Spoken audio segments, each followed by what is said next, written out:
하늘에 계시는 하나님 아버지, 오늘도 저희들을 말씀 앞으로 초청하여 주시니 감사합니다. 이 시간 함께 나누는 말씀을 통하여 하나님께서 우리의 유일한 구원이요, 모든 능력의 근원이심을 다시 한번 확인하게 하시며 오직 주님만을 믿고 의지하며 살아가기로 결심하는 이 시간이 될 수 있도록 인도하여 주시옵소서. 예수님의 이름으로 기도합니다. 아멘. 성도 여러분 안녕하세요. 앤드루스 한인교회 서상규입니다. 오늘은 7월 17일 샌드위치 구조 이야기 첫 번째입니다. 이 마가복음의 신학적 특징 가운데 하나로 소위 샌드위치 구조라는 것이 있습니다. 이것은 처음과 끝에 서로 연결된 이야기 사이에 다른 내용이 삽입되어 안쪽의 이야기와 바깥쪽의 이야기가 서로 대조되거나 비교되면서 그 내용을 분명하게 드러내는 그런 구조를 말하는 것입니다. 이에 대한 가장 좋은 예를 우리는 마가복음 14장에서 발견하게 되는데요. 14장 1절로 2절은 유대 관원들이 주님을 죽일 음모를 기도하는데 10절로 11절에는 가룟 유다가 등장하여 그 음모를 실행하고자 하는 그런 이야기로 처음과 끝이 연결되어 있습니다. 그런데 예수님을 죽이려는 음모 사이에 한 비천한 여인의 이야기가 등장하는데 바로 향유 옥합을 예수님께 부어 예수님의 장례를 준비하는 이야기가 삽입되어 있는 것이죠. 예수님을 죽이려는 음모의 이야기 샌드위치 사이에 향유 옥합의 사건을 넣으므로 주님의 죽음을 준비하는 한 여인의 헌신이 두드러지게 나타나게 된 것입니다. 이처럼 샌드위치 구조는 어떤 이야기의 전후 문맥을 통하여 저자가 강조하고자 하는 의미를 부각시키는 그런 문학적 도구로서 이 마가복음의 주요한 특징 중 하나입니다. 오늘 본문인 3장 20절로 35절 역시 이 샌드위치 구조를 형성하고 있는데요. 먼저 20에서 21절에서 주님의 친속들이 등장하는데 그 이유는 주님이 미쳤다는 소식을 듣고 붙들러 온 것입니다.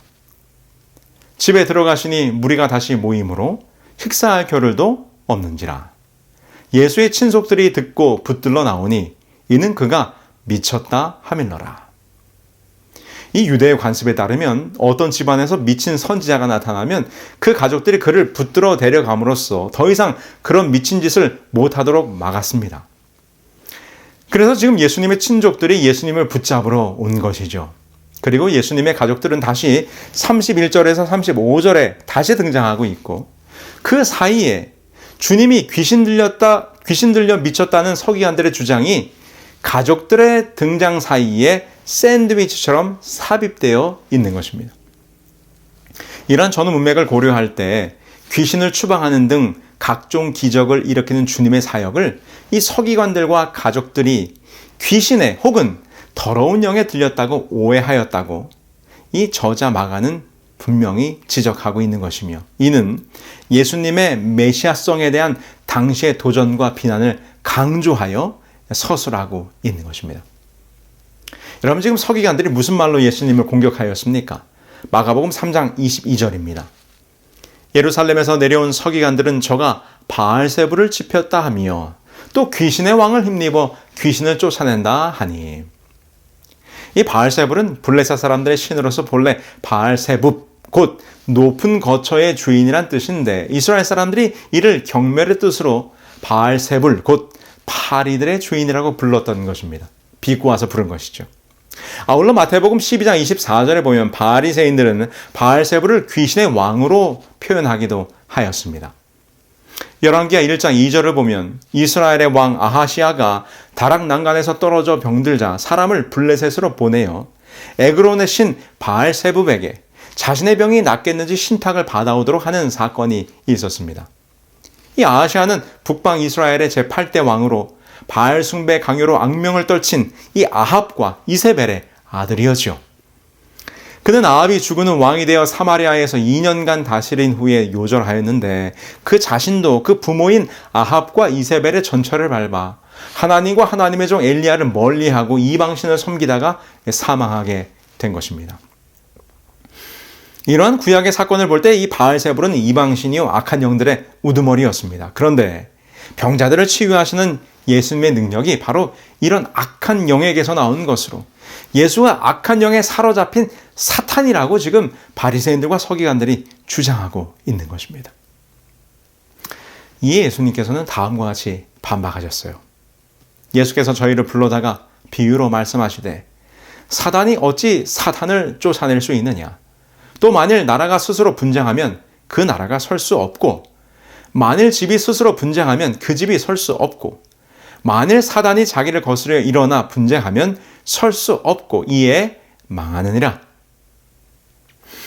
마가복음 3장 23절에서 30절에서 예수님은 자기를 비방하는 이 서기관들에게 그들의 주장이 얼마나 어리석고 위험한 것인가를 경고하셨습니다. 첫 번째, 아무리 악한 사단이라 할지라도 스스로를 거슬러 분쟁하지는 않을 것입니다. 만일 그렇게 한다면 그의 나라는 설 수 없고 망하고 말 것이죠. 두 번째, 적을 물리치지 않고서는 그 나라를 약탈할 수 없으며 하물며 적장을 치려고 나간 자가 어떻게 자신을 향해서 칼을 들이대겠는가? 이 서기관들의 말처럼 주께서 바알세불의 힘을 빌려 귀신들을 쫓아내는 것이라면 같은 악한 영들이 서로 싸우는 꼴이니 이것은 논리적으로 말이 되지 않음을 예수님께서 지금 꼬집어 설명하신 것입니다. 우리는 이 장면에서 매우 심각한 죄악, 곧 성령을 거스르는 죄가 얼마나 무서운가를 발견하게 됩니다. 내가 진실로 너희에게 이르노니 사람의 모든 죄와 무릇 회방하는 회방은 사하심을 얻되 누구든지 성령을 회방하는 자는 사하심을 영원히 얻지 못하고 영원한 죄에 처하느니라 하시니. 예수님의 말씀은 서기관들의 비난이 무엇을 의미한지를 여실하게 보여줍니다. 그들은 예수님 안에서 역사하시는 성령을 보았으나 예수님이 오히려 사탄에게 사로잡혔다고 주장하였습니다. 서기관들은 사실 누구보다도 하나님을 잘 안다고 하는 당대의 엘리트 학자들이었습니다. 그러나 그들은 하나님에 대한 자신들의 지식과 학문을 의지한 나머지 예수님의 복음 안에 담긴 놀라운 생명력을 보면서도 이를 무시함으로써 하나님으로부터 멀어졌던 것이죠. 그래서 참 하나님의 아들 메시아가 그들의 눈앞에서 성령의 능력을 행하는 것을 보고도 이것은 성령이 아니라 악한 영의 역사라고 치부하며 예수님을 배척하고 거절하였던 것입니다. 그들의 이러한 죄악의 결과가 무엇입니까? 그것은 바로 성령을 거스르는 죄, 성령을 회방하는 사함이 없는 죄를 저지르게 된 것입니다. 여러분, 왜 성령을 거스르는 죄는 용서함이 없을까요? 그것에 대하여 영감의 글은 아주 잘 설명해주고 있습니다.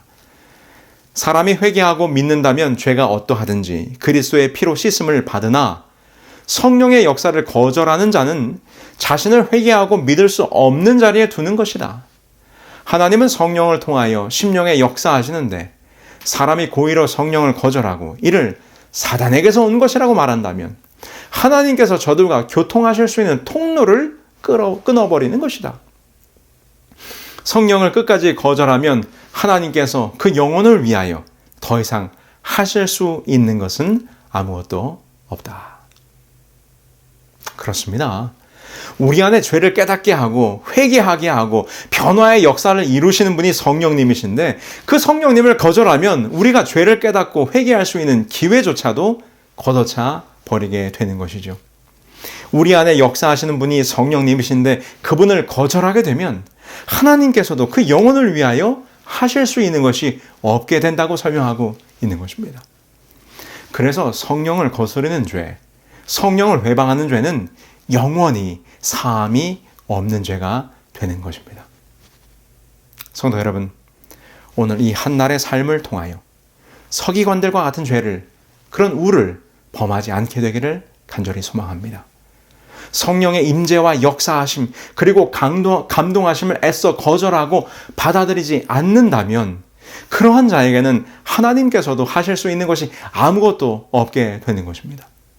여러분, 누군가 나의 잘못을 지적할 때, 말씀을 읽으며 나의 죄악을 깨닫게 될 때, 다른 이의 헌신을 보면서 나의 부끄러움을 보게 될 때 애써 난 원래 이런 사람이야 라고 완고한 마음을, 굳은 마음으로 성령님의 감동하심을 거절하지 않게 되길 바랍니다.